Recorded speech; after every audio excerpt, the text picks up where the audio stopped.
November is upon us, my friends, and that means it's time for another round of Candid Cardboard, where we get candid with the cardboard. Today I'll be sharing my first impressions of the following games: Witchstone, Riftforce, Rorschach, Regicide, Fort, the Cats and Dogs expansion, and Calimala.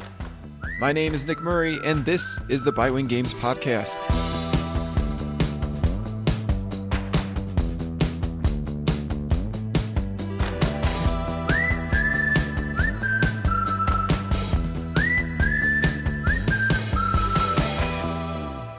We're going to start things off by talking about Rorschach, which I have 2 plays of so far. It's a tale as old as time. Party game gives one person, at a time, the spotlight. This chosen one must stretch their mind to connect a random combination of words and/or images to each other.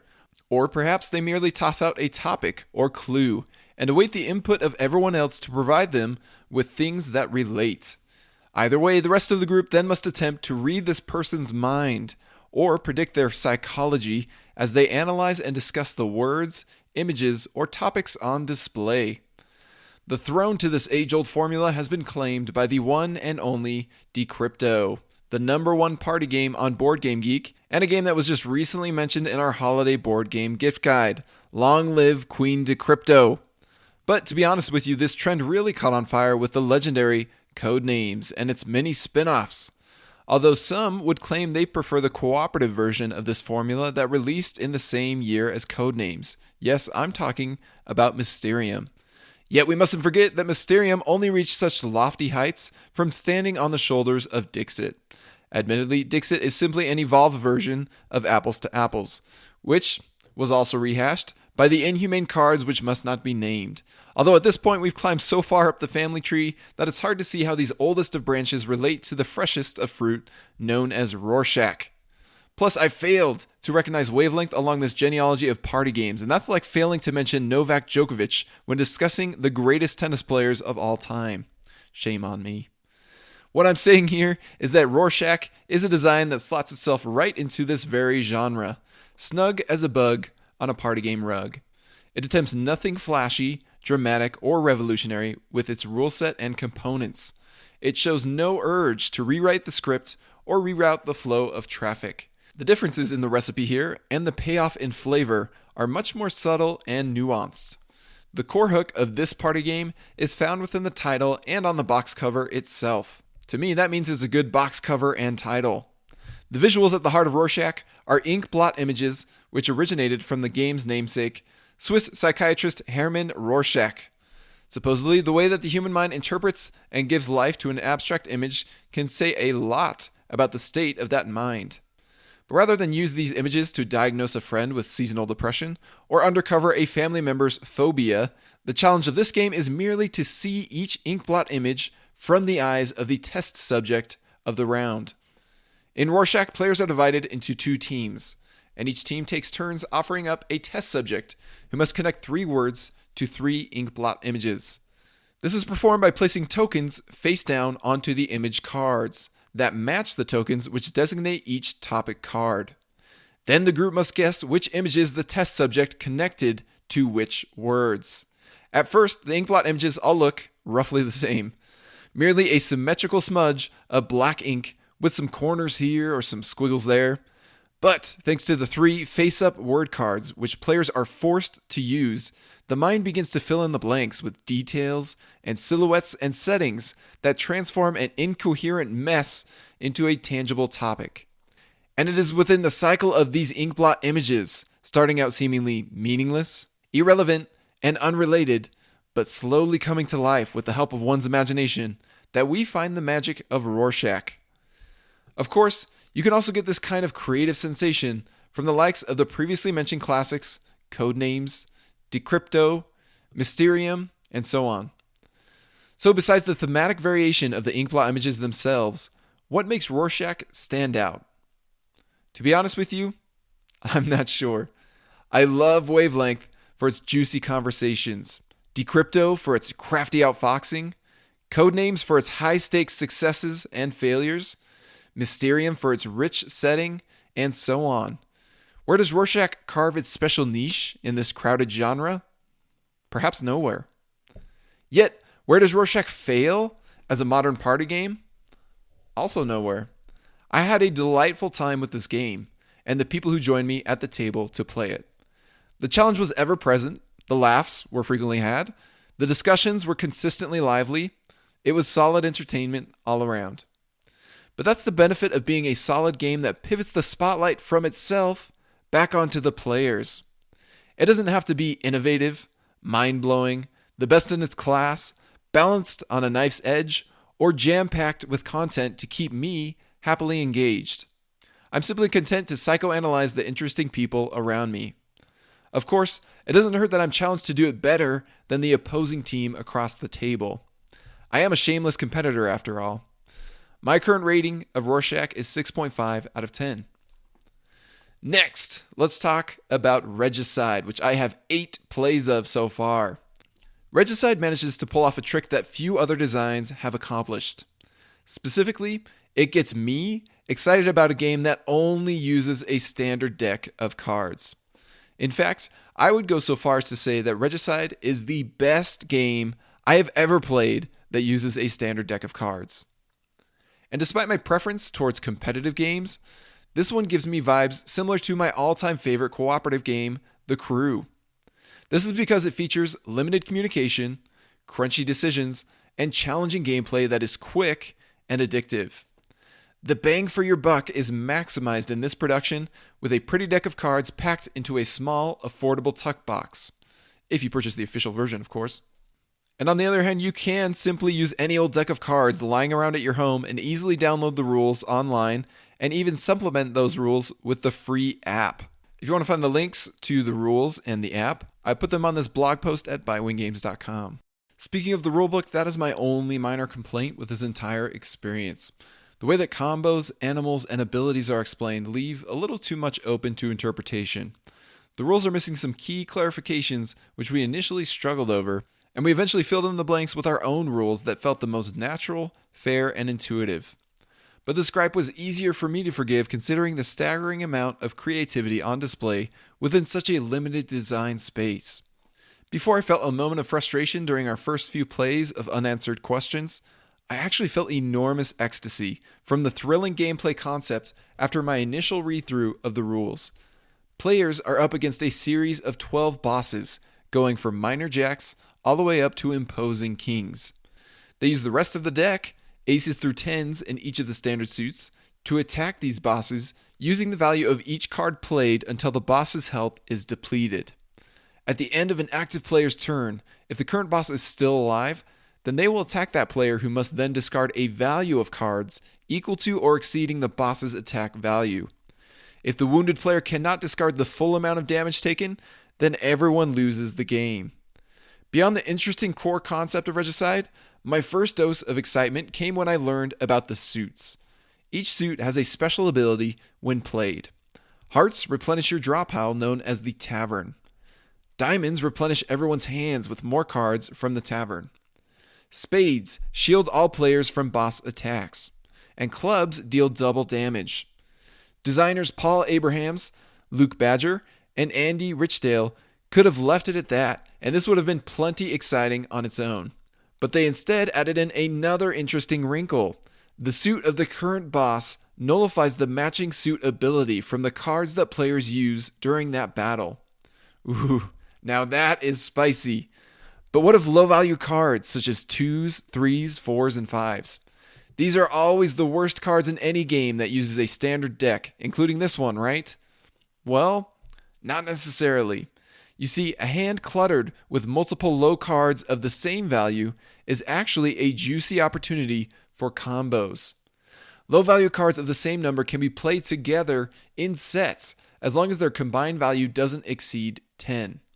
Additionally, you receive the benefit of all suits used in that set, assuming the boss doesn't currently have a matching suit.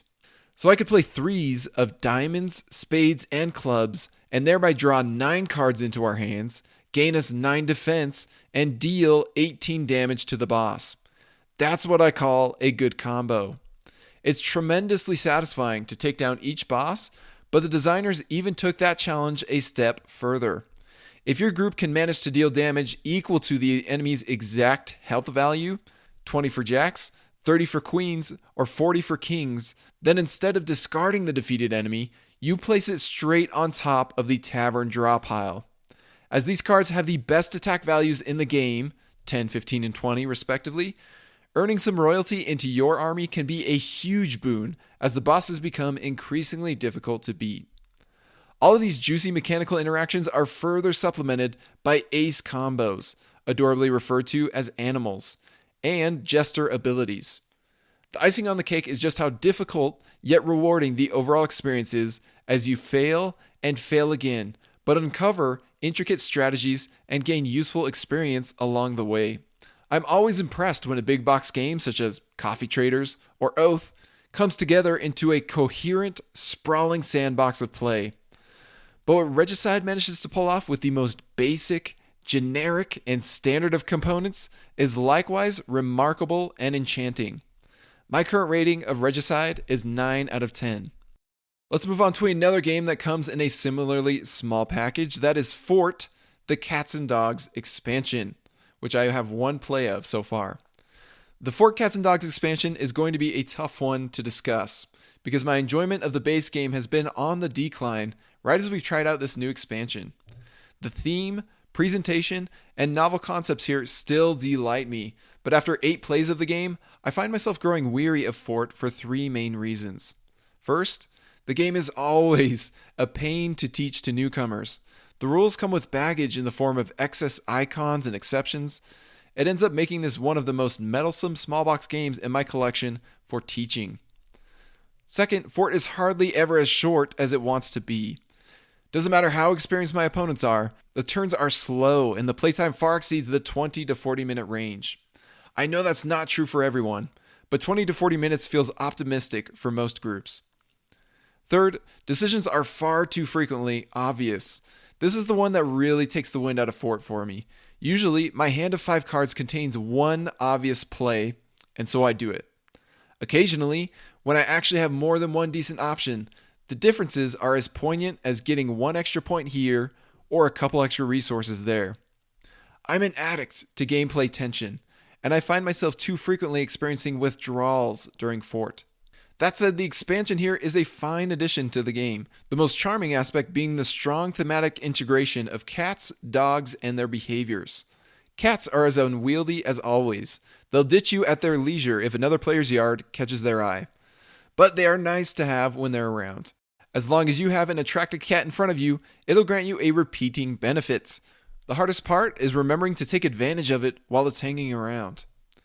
Meanwhile, the dogs are added into players' starting decks, and they'll only leave you if you neglect them. Like kids, they end up in your yard if you don't use them on your turn. But at the start of your next turn, they'll wander off to your neighbor's discard pile. You can instead use them for their suit, like a regular kid card, but the real object of the dog cards is to take advantage of their abilities and add them to your dog house. Once you fulfill a dog's requirements, simply play it from your hand instead of a kid. Dogs offer powerful one-time abilities, and 7 points to the player with the most dogs in their doghouse at the end of the game. Both the dogs and cats are modular additions to the game, meaning you can add one or both to your session of Fort. We chose to dive into the full expansion and added both to our play. They certainly open up the decision space a little more, as cats make you want to leave specific cards in your yard, while dogs pressure you into using them or losing them. It's a solid addition for sure. Unfortunately, regarding my feelings towards Fort as a whole, it's too little too late. My current rating of the expansion, it's good. It's 7 out of 10 for me. But the overall game has dropped to a 6 out of 10 for me. Now let's step away from the latest hotness for a moment to take a quick peek at 2017's Calimala, which I have one play of so far. Despite it being a more recent Euro, this production presents itself as aggressively dull on all accounts. We're talking cloth mercantilism in old Europe, featuring wood, brick, cubes, and beige. So why on earth did I venture to try such a game? This is a question that increasingly nags at me with each such game session. Don't you people ever grow tired of these generic resource efficiency games? Maybe it's just me. Haven't we gained and spent enough wood already? Perhaps we should use all that wood to build ourselves a box big enough to hold all these games so we can toss them all in, forget about the box, and finally allow ourselves the freedom to think outside of it. Okay, rant's over. Beyond my growing prejudice toward all games that rehash this generic concept using the same hand-me-down dressings, I quite enjoyed the feature mechanisms at play here. You get a novel worker placement mechanism that undoubtedly was the genesis for this game, paired with pacey sequential scoring. That's where Calimala hides the good stuff. Place your worker disc on a space between two actions and do both of these actions. On top of that, no pun intended, any discs under the one you just added to the stack are reactivated, meaning even more actions for the owners of those discs. As for the fourth disc at the bottom of the stack, instead of activation, it is sent to the next scoring tile, where another chance at points is resolved. Furthermore, that disc which ends up on the scoring tile counts towards tiebreakers in the area majority competitions. It's clean, brilliant, and poignant. Oddly enough, this is the third worker placement game I've tried this year where you place your workers in between the actions instead of directly on top of them. The other two being the colorful Cryo and somehow even more sapless Spirium. Despite the overlap, all three games have approached this concept in a different manner. Cryo is more about blocking and boxing out others from valuable actions. Spirium's surrounding workers determine the costs and payouts of action options for everyone. Calimala's discs trigger positive player interactions. Now, since you can activate a particular action by placing your disc on up to 4 possible sides of it, it becomes important to pay attention to which other players you are helping by reactivating their own discs. It's best to avoid helping those who are in the lead on the scoreboard or directly competing with you in certain areas. On top of that, you'll frequently have the agency to determine whether or not a scoring phase is triggered by adding your disc to a full stack or not. You can rush the scoring of an area before competitors can weasel their cubes in there, or you can play the long game and increasingly clog up the spaces in an area that will score much later in the game to deter others from any hope of outcompeting you there.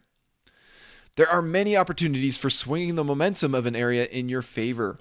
This is particularly true thanks to the action cards. Anytime your activated disc cannot do one of the two actions next to it, you instead draw an action card. This is essentially your opportunity to bank an action for later, where you can play as many cards as you want before or after each board action you take. While luck of the draw will determine what specific actions end up in your hand, you can usually implement these into your plans and use them to your advantage as long as you aren't near the very end of the game. Within Calimala, we find a modern Euro with streamlined rules, bitey gameplay, and novel action selection mechanisms, all of which keep to a reasonable game length. Is it really fair to ask for anything more from today's Euros? Many folks will happily gobble up such an offering. You know who you are, and it is to you I fully recommend this solid design. For those of you who need far more spice and pizzazz to go along with your crunch, this one will likely taste as bland as it looks. Currently, I find myself somewhere in between. I appreciate all the working cogs within the system. I just wish Calimala had done more than the bare minimum in its theme, setting, and presentation. My current rating, 7 out of 10. Now let's get on to Witchstone, which I have 2 plays of. Witchstone is perhaps the least Kinetian Kinetia of all the Kinetias I've ever played. In fact, I've played many non-Kinetias that are more Kinetian than this. Perhaps that's because this game is only half Kinetia, although it feels maybe a quarter Kinetian at best. Confused yet? Me too. What I'm saying is that Witchstone is co-designed by Martino Chiacchiera and Rainer Knizia. As I understand it, Martino came up with the combo-y concept for a Euro game that was inspired by Knizia's Ingenious. He approached Rainer about the design, and they decided to work on it together. The DNA shared between Witchstone and Ingenious can be found in the hexagonal domino tiles, and the objective of placing and arranging together matching symbols with these tiles on a hexagonal grid. The similarities stop there. Ingenious plays fast and loose as it sees you scoring in straight lines outward from your tile along rows of matching symbols. Witchstone sees you activating actions with these symbols on a large game board where you get to do each action as many times as the size of the cluster you've added your tile to. Ingenious features a shared hexagonal grid board where you can anticipate and cut off opponents from critical scoring opportunities. Witchstone provides personal player boards where nobody else can interfere with your tile arrangements and combos. Actually, come to think of it, I lied. These games share one more thing in common. I believe they are both best played at 2 players, although for very different reasons. Ingenious is best at 2 because it allows for the most strategy, planning, and anticipation against your competition. Witchstone seems best at 2 simply because adding a 3rd or 4th player seems to add no benefit to the experience and merely extends the game length. While players are building routes and snatching up bonuses from opponents across the shared board of Witchstone, the game still manages to feel mostly solitaire, which is the first element that feels un-Keynesian. The real meat of the gameplay lies in your personal player board, where you must assess your 5 tile options and determine which one can be placed in the best spot for the best immediate combo. It is of course wise to position your tiles in a way that you leave room for future combos. So this challenge of arranging, sequencing, and comboing your tiles is probably the most engaging aspect of the game. There are several tile symbols that activate different action options, including claiming routes with your energy tokens that score points and allow you to move witches around the board, placing witches at your tower and transporting them along your routes or other players' routes to score points and claim a bonus action token, moving your owl around a rondel to earn every point token and bonus action token you pass along the way, clearing your crystals off your board to earn bonus actions and make space for more tile clusters, moving up the wand track to earn points or bonus actions, claiming a scroll card that provides private objective points or bonus actions. Now, you're going to have to forgive my use of the Taco Bell analogy on yet another game this year, but essentially, Witchstone is your classic Taco Bell menu of action options. The few core ingredients of beef, cheese, and tortillas, or in Witchstone's case, points and bonus actions, which earn you more points and more bonus actions, are renamed and rearranged into a wide menu of options that appear to be different but roughly taste and feel the same upon ingestion and digestion. Somehow it's both exciting and repetitive to explore these different menu options, and I especially worry that this repetitiveness will quickly overtake the excitement with further plays. And here we find another un-Keynesian trait in Witchstone. It's fundamentally a point salad game where every action and every strategy results in roughly the same effect. Where anything can result in more points and or more actions, it's as though everything you do in the game feels good.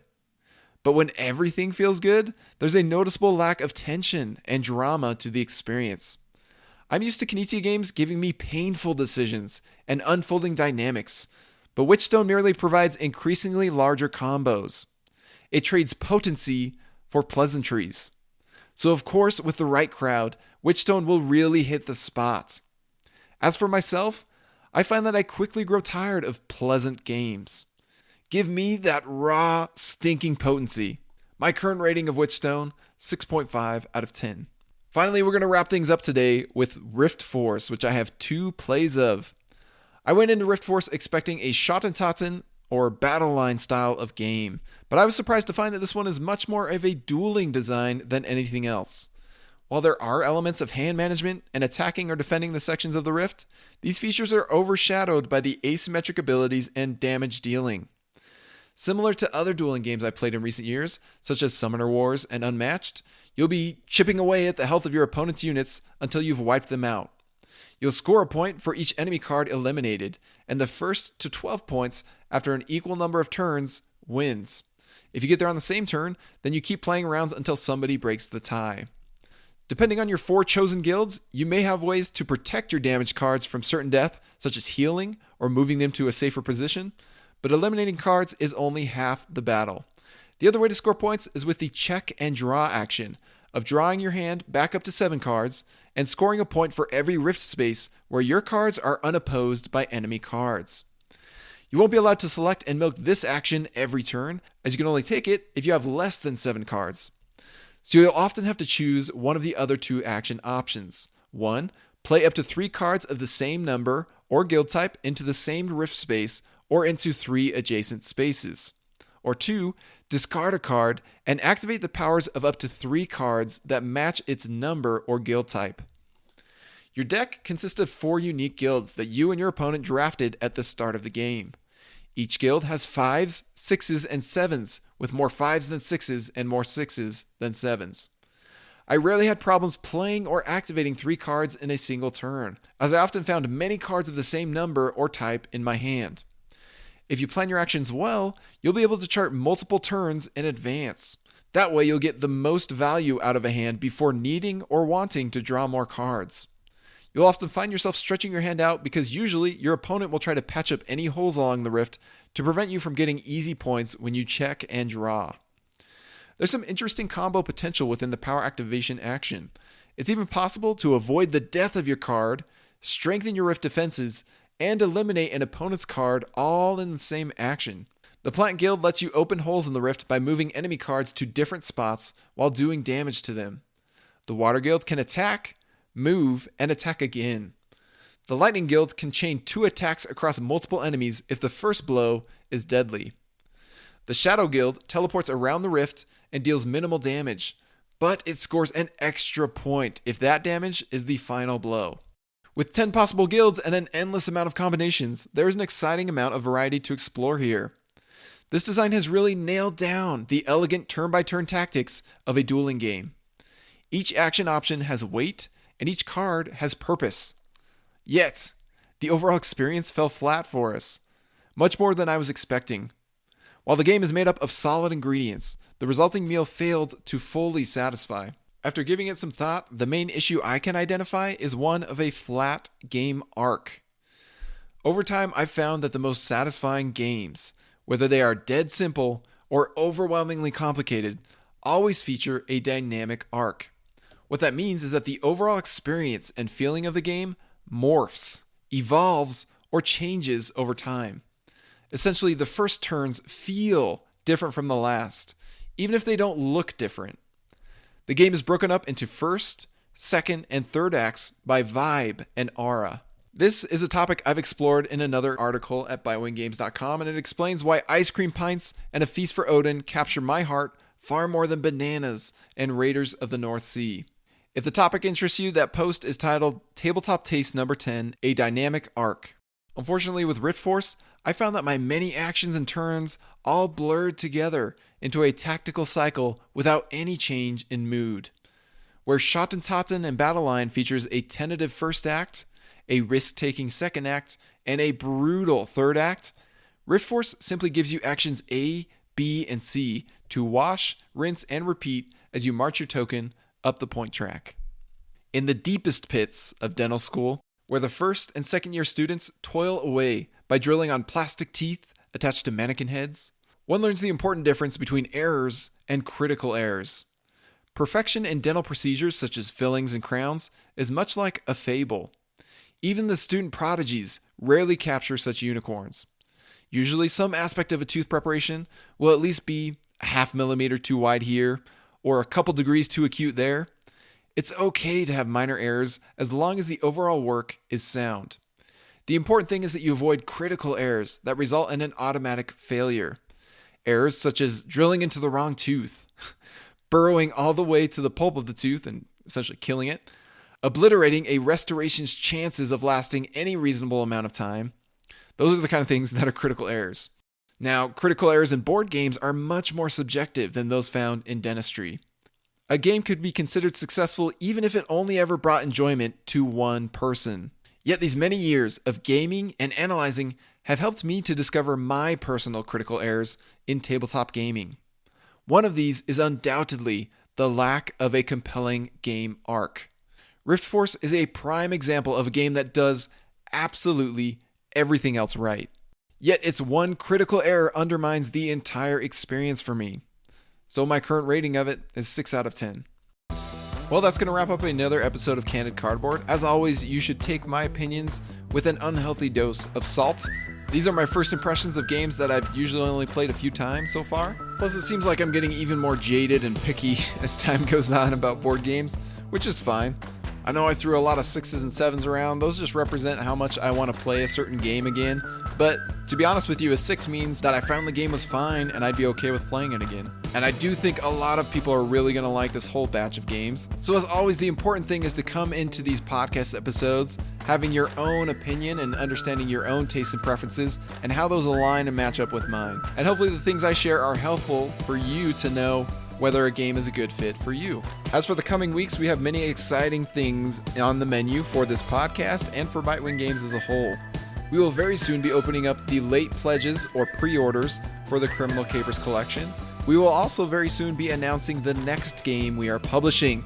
I'm super jazzed about this. So keep your ears open for all of these exciting things coming down the pipeline. In the meantime, my name is Nick Murray, and you've been listening to the Bitewing Games podcast.